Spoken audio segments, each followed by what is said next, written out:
Today on Dead Dodge Garage, we ride in the lap of luxury. Pizza. Wow.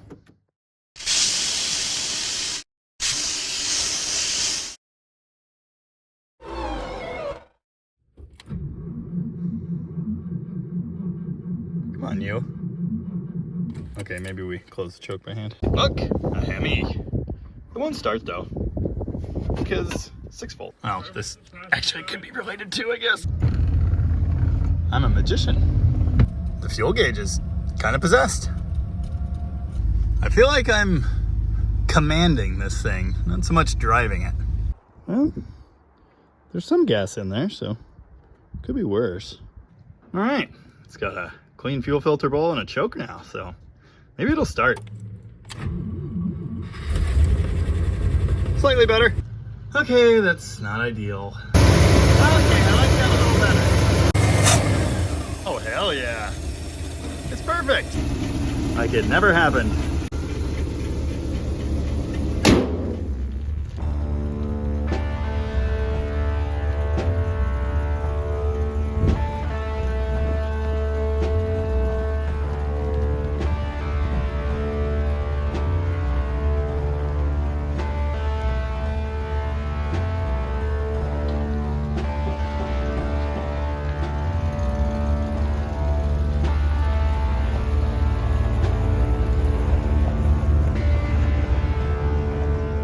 Did you know that the 1954 Chrysler Imperial is the finest car America has yet produced? Did you know that this car is quite large? A good cop does what with his equipment before using it in the field? Just straight up shoot it? No, they test it.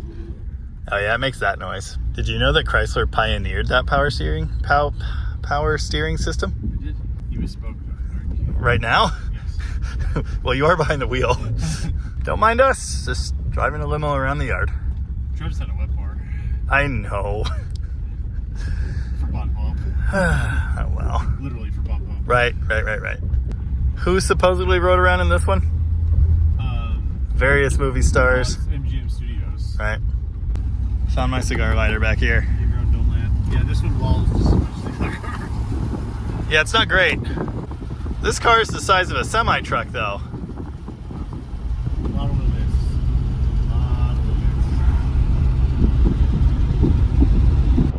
Getting spoiled back here. No! Jenkins, your driving is most displeasing. What?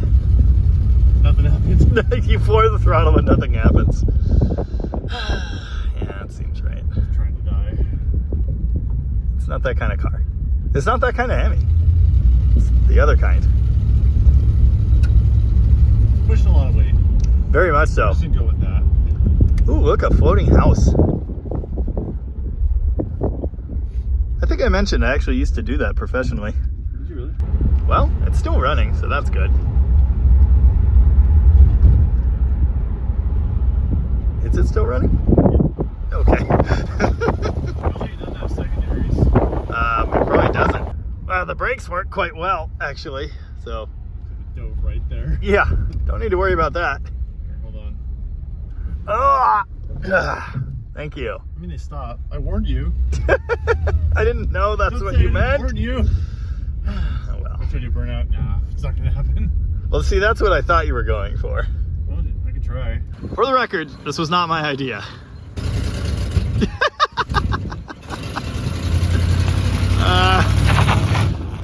I think it's a no, gang. It might have secondaries now.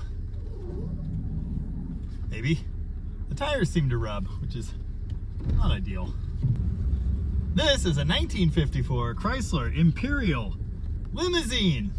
Of course, it's not a, 6-door partition wet bar equipped limousine.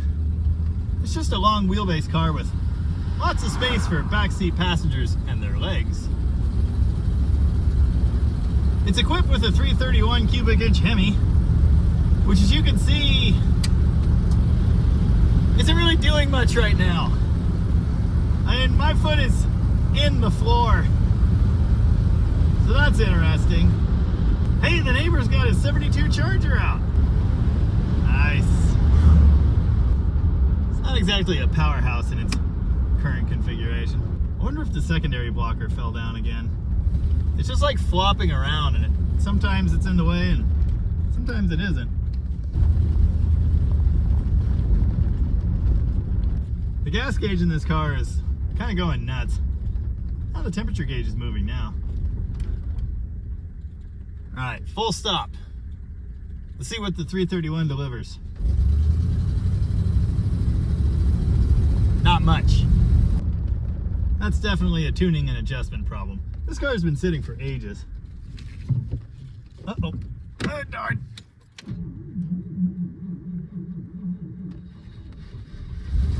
Thank you. Whee! It looked like it was getting full throttle, but I think it's a lie. It's just a slug. Cool car though. I very much prefer riding in the back, I think. Stay running. Yes. As you could probably tell, it's a lot of car. This, like other long wheelbase luxury cars, was designed specifically to be enjoyed from back here. Rear seat passengers in this car enjoy an incredible amount of legroom and luxury. Of course, they have their own cigar lighters, and there's even a convenience light. Okay, it's not amazingly equipped with gizmos and what have you, but, you know, this is 1954. This car represents the end of an era at Chrysler. It's the last year before the Exner-styled $100 million look cars came out. This car was somewhat facelifted from the previous years of this generation, with trim and things of that nature. But it's still a carryover design. 54 is the first year of this one-piece rear window.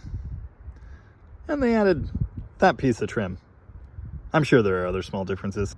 This is also the last year of the Chrysler Imperial, at least until the 70s or something. In 1955, with the release of the new body style, Imperial became its own line at Chrysler. You know, something like Cadillac or Lincoln? There are so many neat little touches on this car. Like the crowns. The humongous bird hood ornament's pretty neat as well. And if you look here, there's another crown. And a V, indicating there's a V8 under the hood. And indeed there is. This is the first generation Chrysler Firepower Hemi. Chrysler did not call this engine a Hemi in this time. They called it the double rocker shaft engine. So named because it has double rocker shafts. Being a 54, this is actually the very last year of the long bell engine. There's a humongous piece that sticks off the back of the block that houses the torque converter. In fact, it's my understanding that some 54s do not have this. They have the more conventional short bell block, but this one doesn't. You can hardly see the engine beneath the ginormous oil bath air cleaner and the generator and power steering pump assembly. That's an interesting setup. I once owned a 1955 Chrysler New Yorker Deluxe, and it too was powered by one of these 331 cubic inch Hemis. Of course, the short bell version being a 55. It was pretty neat. Far from a powerhouse. This engine appears to have been converted to this 4-barrel setup with this intake manifold. I do believe that earlier short bell engines were commonly found in a 2-barrel design. Though far from powerful by today's standards, these were very impressive in the 50s. This one should definitely be doing a lot more impressing than it currently is. Chrysler Corporation 6-volt generator, made in the USA by the Electric Autolite Company. For some reason, these little service tags are one of the things I like the most about cars from this period. They were meant to be fixed. A few years after this thing was made, the Hemi eventually grew into the 392 Chrysler Hemi, a legend in its own right, used in dragsters and top fuel for many, many years. In fact, it's used for that sort of thing to this day. Ah, very good. The air conditioning is partially activated.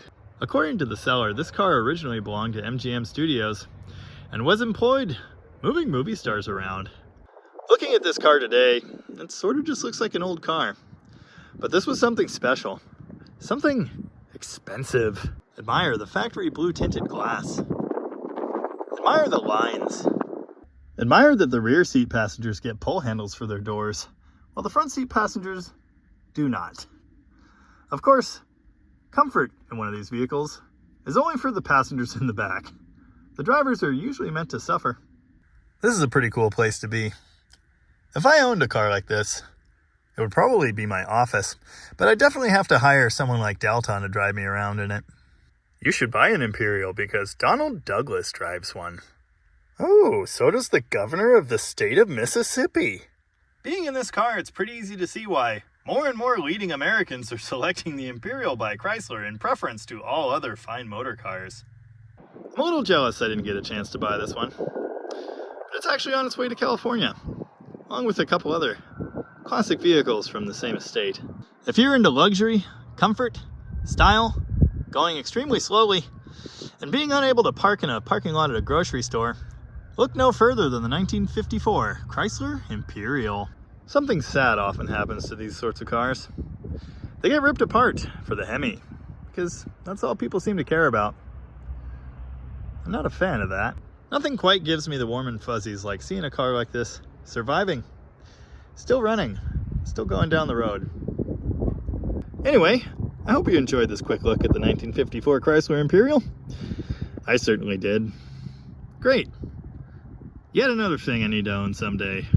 Hey, all it needs is one of everything, and this will be a sweet machine once again.